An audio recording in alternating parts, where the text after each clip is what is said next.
Hello, Brian Tarian here. Welcome to the Disability Digest Facebook Live, all about how to maximize your disability benefits. We're going to get started in a few minutes here. I just wanted to come in, log on. We're scheduled to start in 2 minutes. So I'm going to be right back to get started.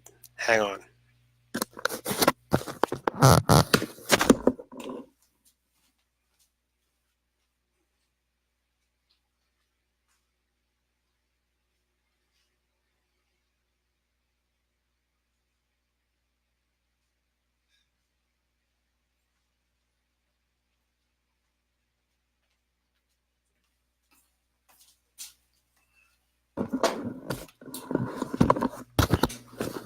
Welcome, Billy, Angel. Not sure how to pronounce Toyee, Toyee. You're the first Toyee that I've met. Brett, welcome.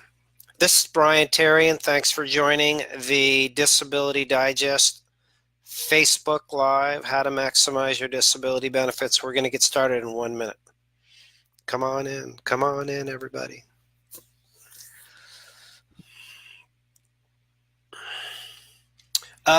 Listen, before I start getting going here, would somebody kindly just confirm that you can actually hear me and that my audio's working? Just put in the comments here.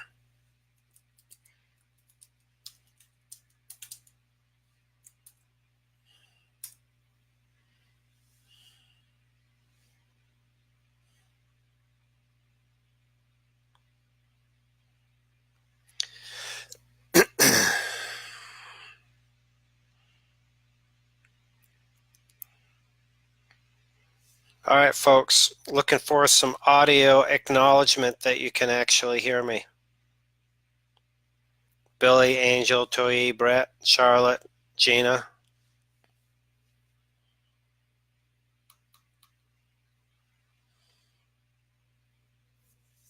Thumbs up, thumbs down. So you should be able to find, if you're new at this, over on the right-hand side, at least on my console anyway, there is a place where you can enter your comments. If you would find your way over there and just say a hello.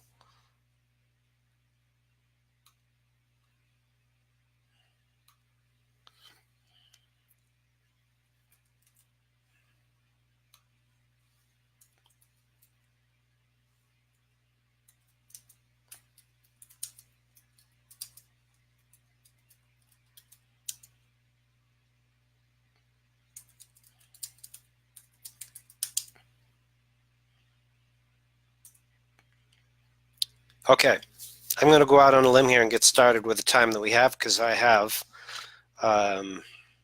about 35 minutes today. So listen, thanks again for joining the Disability Digest Facebook Live. This is Brian Tarian, broadcasting live from downtown Charlotte, Vermont. Population 600 people, 2 gas stations, 1 stoplight. Actually, now we have 2 stoplights. Great place to live. Come visit. Not during mud season, though. So today, I've got some questions that I've collected. I just have them on my phone here so I don't forget them. So I'm going to go over common questions. I'm going to go over some new information that has just come out this week. If you have questions and I've got time, put them in the comments over on the right-hand side, and I will address those. First of all, thank you for your time and attention today. It is my pleasure to have the opportunity to come out here and share this information with you.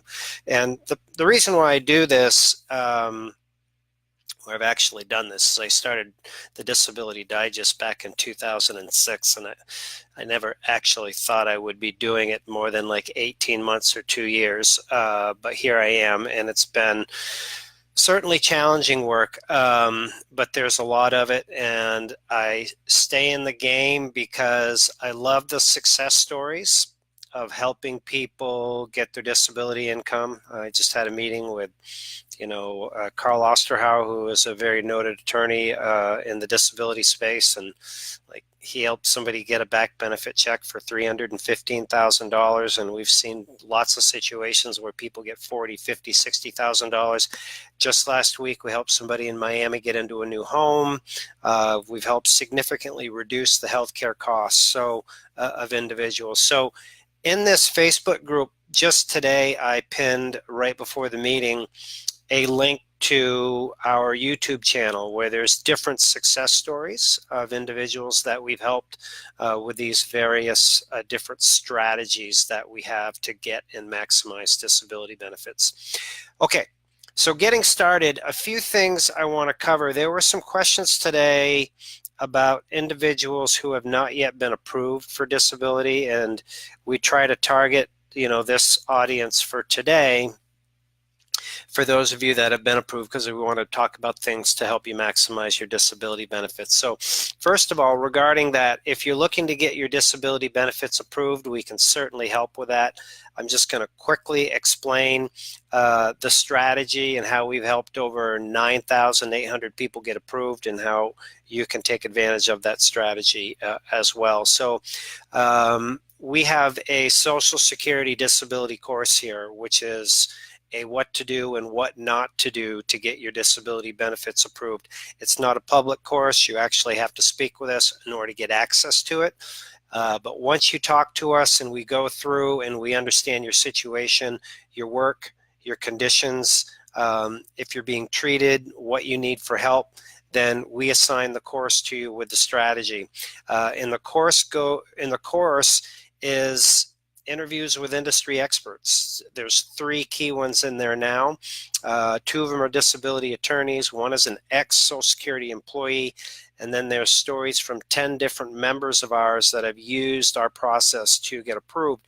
So it teaches you what to do and what not to do. Anybody going through any part of any disability process, I encourage you to take ownership in it, and this free course is what does it. So it's not public because we used to do that and assign it to people. They wouldn't read it. They wouldn't follow it. They would get too much of it. And there's 55 different things that you really need to know to get through the disability process if you're starting from the beginning all the way to the end. So if you're in the middle, then you don't need all that. So we don't inundate you. So if you're invited here and you're a member of the Disability Digest, then you just contact us back from the email that invited you here, or you can text us at 484848 and just put in there disability help, and we will assign somebody to contact you, go through the course, go through the strategy. It's free. Okay, so that's it for disability. For questions today, and of course, if you have questions for those of you out there, just put them in the comment box, and if I have time at the end, I'll certainly go through those. There are some questions relative to disability check amount, like, is there any movement in the disability check amount?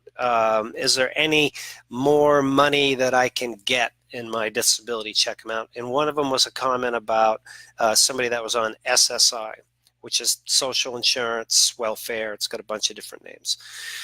So here's my answer to that. No, there isn't. I've been for a while, and there's very little upward movement in the check. You get what's called a COLA, cost of living increase, and it's minimal. It doesn't keep up with inflation.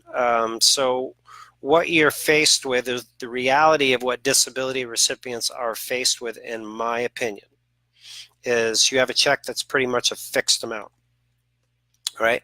And you have to deal with the cost of living going up and the healthcare costs. So my encouragement to people, if you want to move and adjust your quality of life, is you need to reduce your expenses, increase your income. It's the top two ways to do it. For some people, working is not an option. I get it. Totally get it. But for a lot of people doing something, even if it's making an extra $400, $500, $600, $700 a year, it could be a game changer. So those are some of the things that we do here. So there isn't any movement in the check amount per se, but I do think that there's a lot of opportunity for individuals to work at increasing either their check amount or not so much in decreasing your expenses. Okay, Another question is this, and this is from Laura. She writes in and wants to know if she can continue her education while on disability.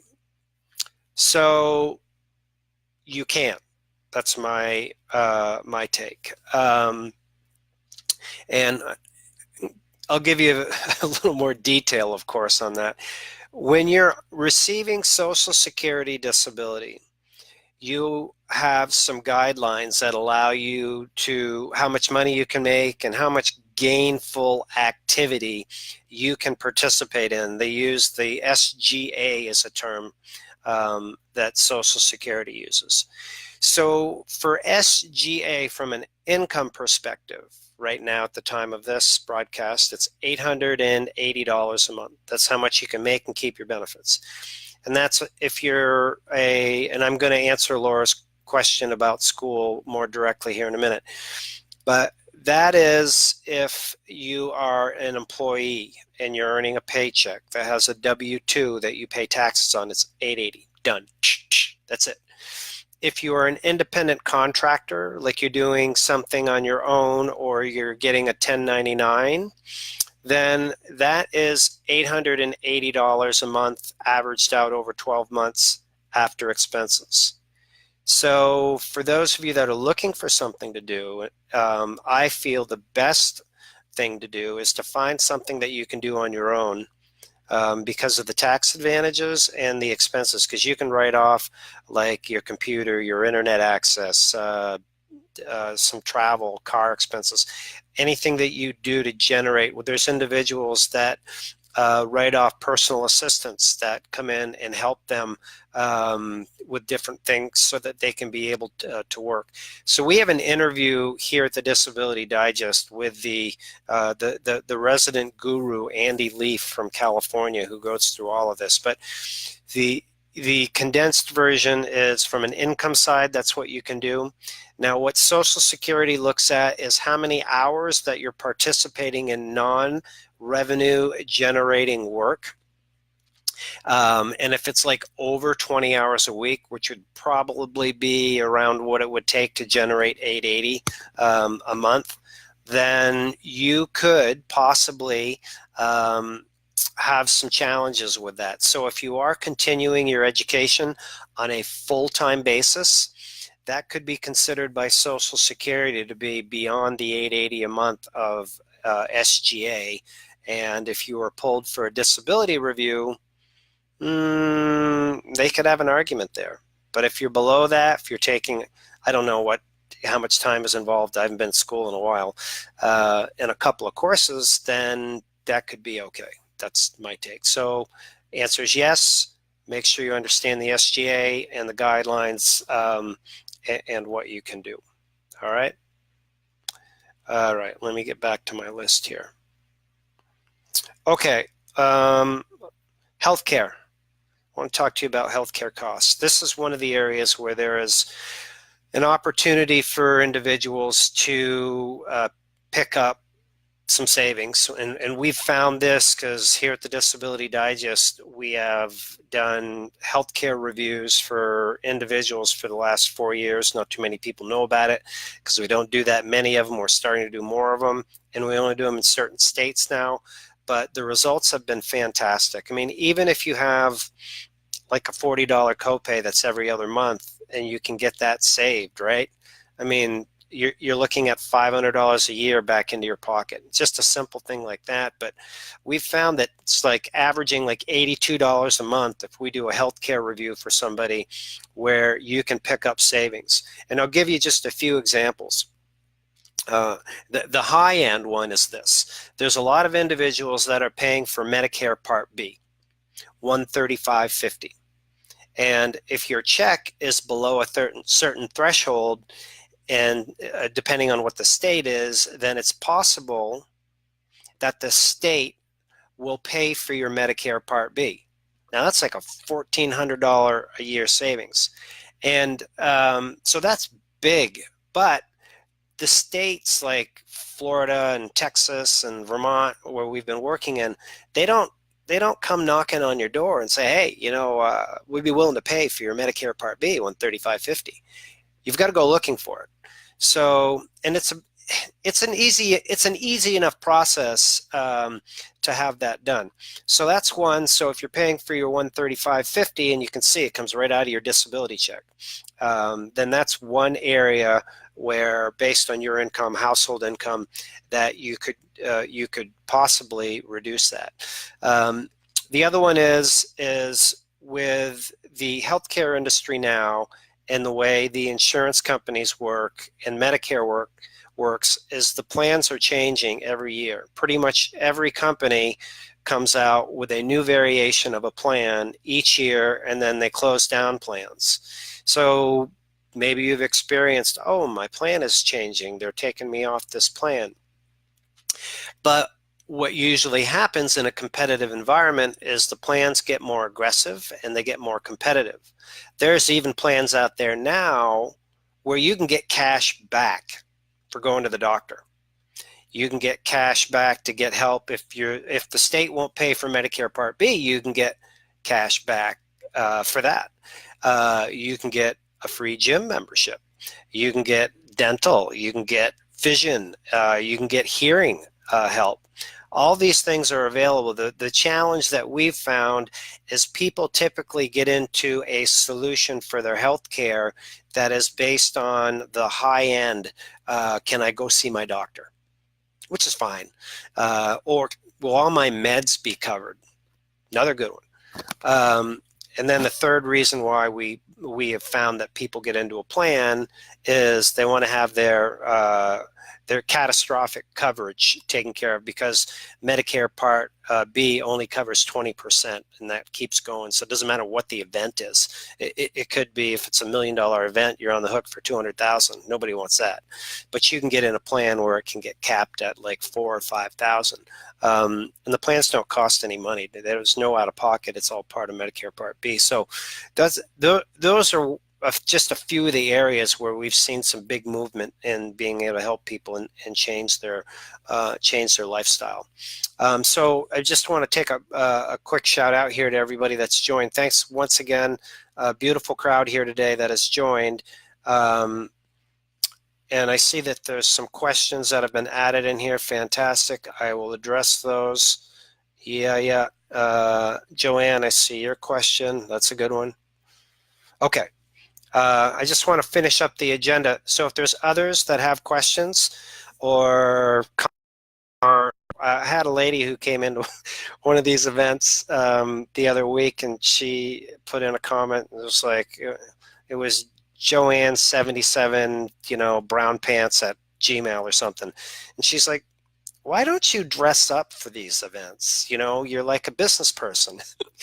And I'm like, oh, that's a beautiful idea. But I mean, I'm not a doctor or a lawyer. I just do this work as an advocate to help people out. And yes, we're a for-profit, and I'll explain all that. But so I told her, yeah, I do dress up. As a matter of fact, it was Easter this weekend. I dressed up for that. But what you see is what you get. Judge me by my information and my results, please. Thank you.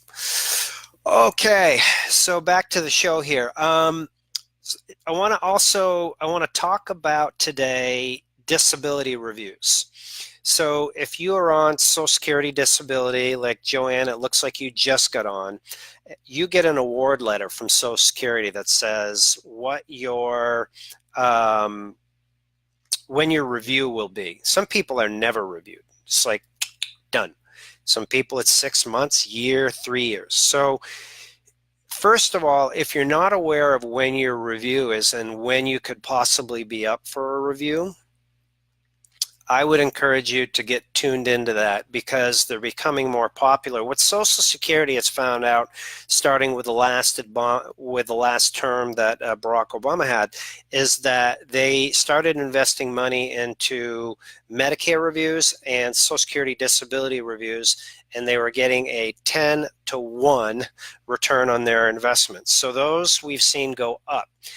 Not to freak you out, but if you're prepared for them, they're not a problem. If you're not prepared for them, they're a problem. And there's some simple tips that I'm going to give you to do to take care of these. So first of all, the rules and the guidelines for Social Security disability are the same as they've been, for 25 years, long before I got in this business, really. And they're the same for you in proving that you still qualify for benefits, which is that you have conditions that are being treated, and those conditions prevent you from being able to work. That's the general, Social Security guideline. It's different for those over 50. It's a little different.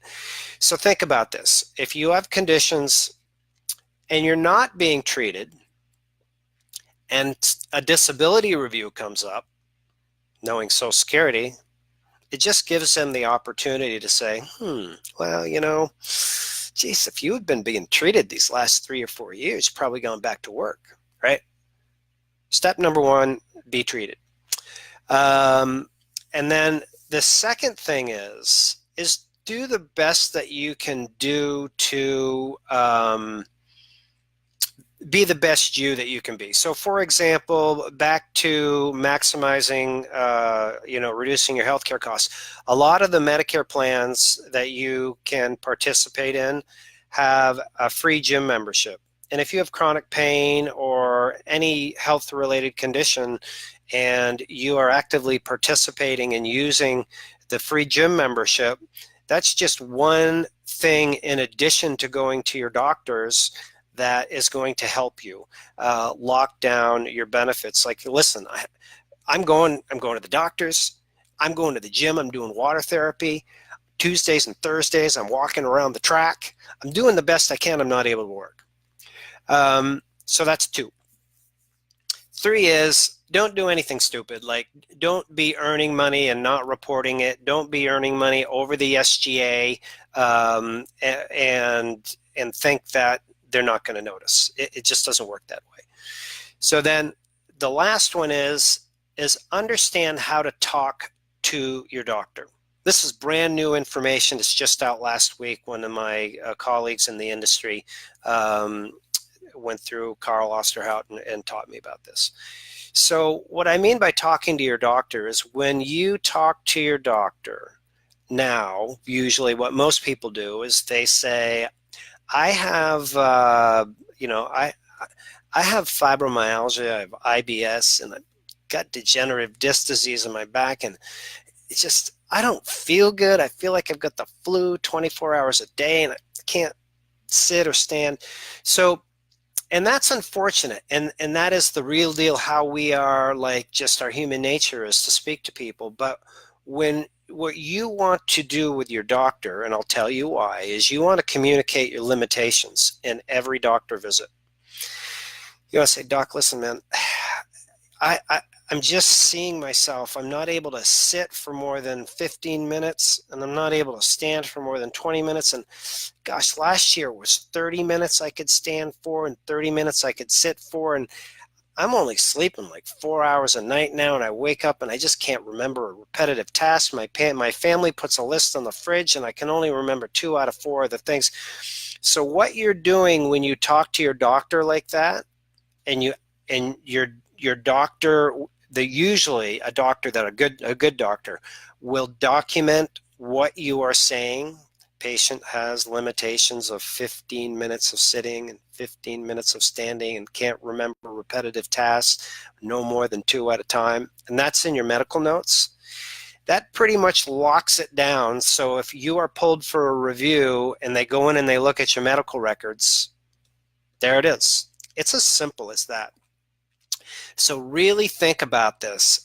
I encourage you to practice, your disability spiel, your disability commercial, and a lot of people I know that keep a journal do that. But make sure that that is going into your medical records. All right.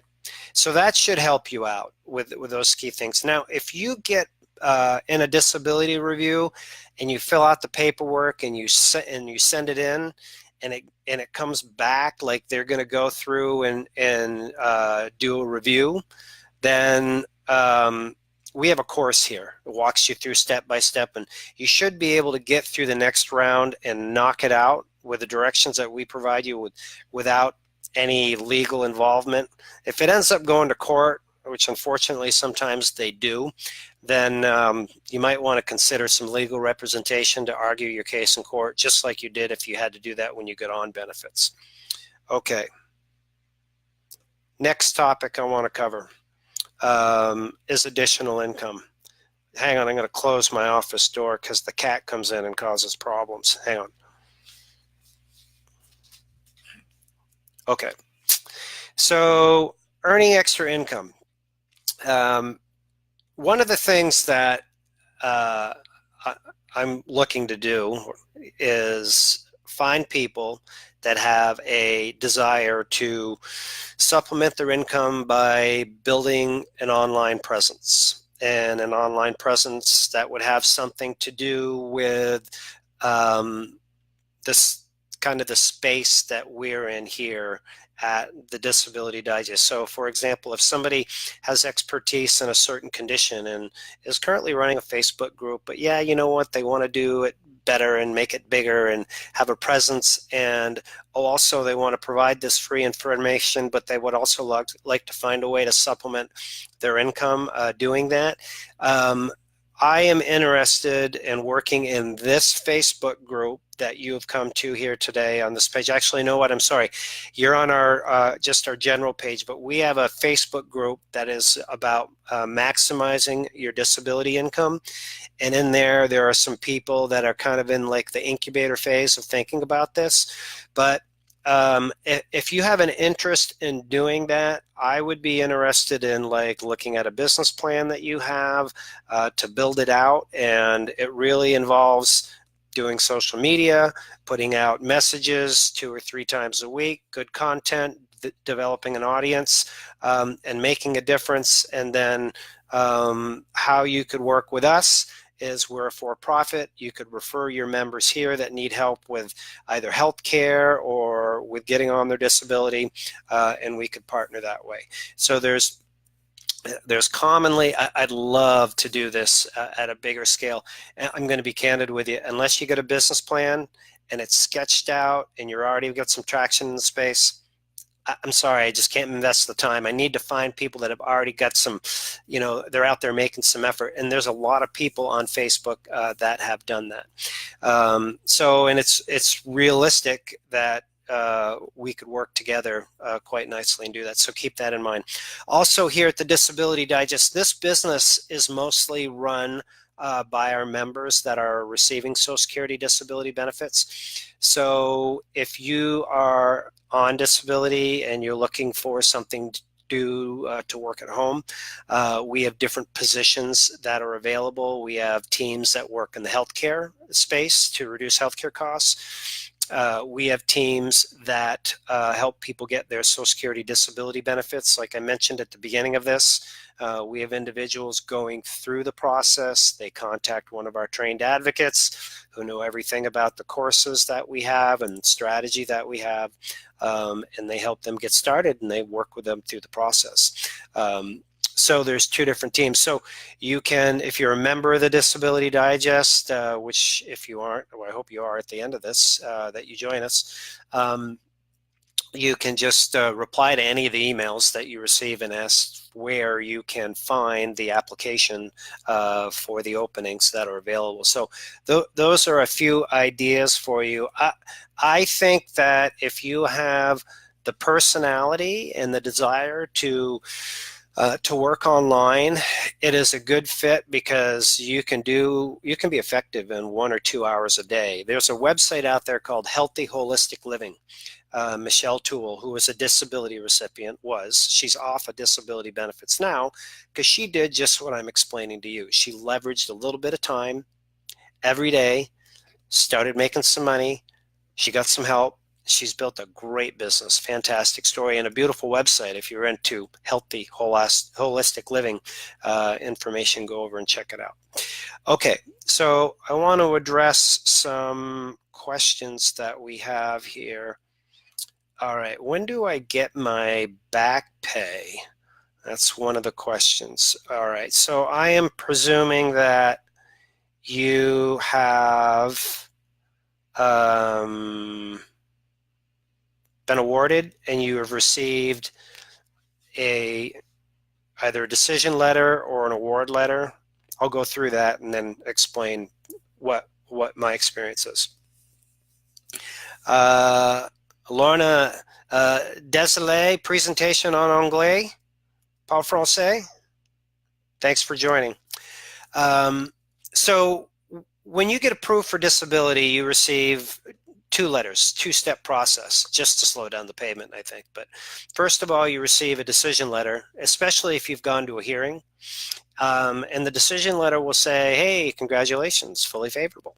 And it'll say you'll receive a letter from another department in 4 to 6 weeks. Sometimes it takes longer. That is the details about your payment, how much you receive, what your back benefits are, and your Medicare eligibility. So when you receive the award letter, typically right around the same time is when you will get paid your benefit amount.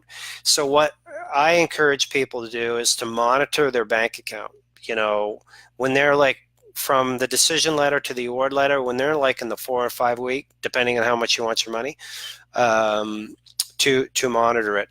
Now, if you are going through for the initial decision for somebody that just has applied, sometimes you get paid without even being notified. I'll share a story with you.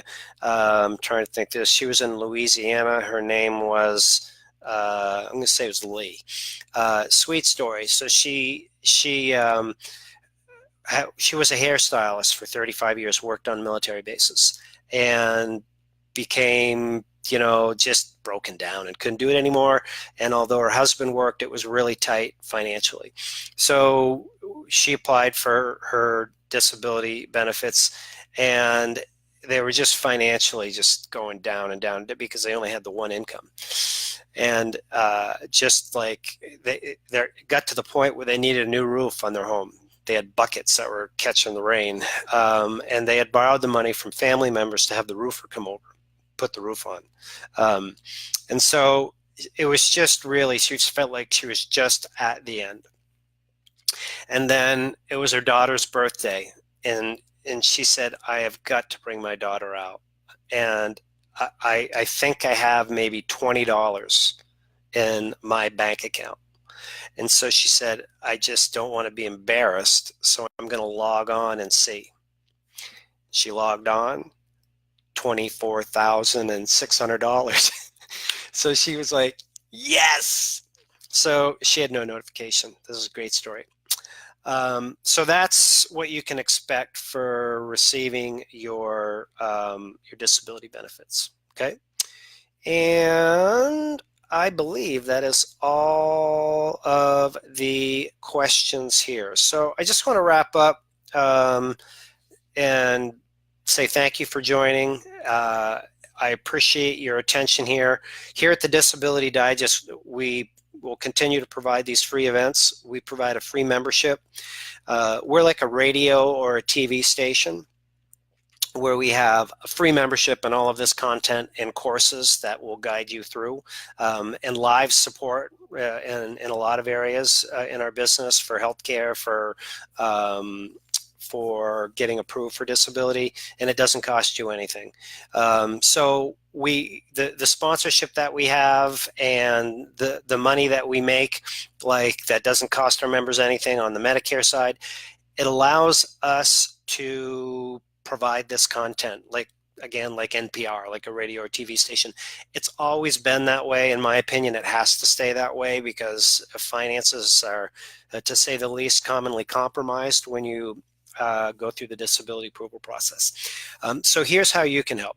If you like the work that we're doing, which I hope you do, and if you don't, please tell me. And if I have to dress up and put a shirt and tie on, I don't know, I might do it. But anyway, if you like the work that we're doing, we appreciate it. And if you tell people and share and have them go over to the Disability Digest, become members if they're not, the more membership we have, the more resources we have. And with those resources, the more people we can put back to work, the better benefits or services that we can provide for you. So just you helping, sharing, makes a big difference. It really does. And listening today helps us out. So I hope you have found some value in this event. Love to hear your comments. So if there's some additional assistance that you need for like an area that I talked about, you can reply to the email that invited you here, or if you can't find it, you can text us. And what I would like you to do is just text a short phrase like, I need healthcare help. I got expenses, I got issues here, to 484848, okay? 484848. So text healthcare to 484848. Disability approval help, text it to 484848. Jobs, income, I got my business plan ready, 484848, okay? Fantastic. Listen, thank you very much. Appreciate you folks coming out today. We'll have these, we're going to try to do these every Wednesday. We'll post them in the group here so that you know. But come on back and visit us. Thanks again. It's been Brian Terry, and make it a great day.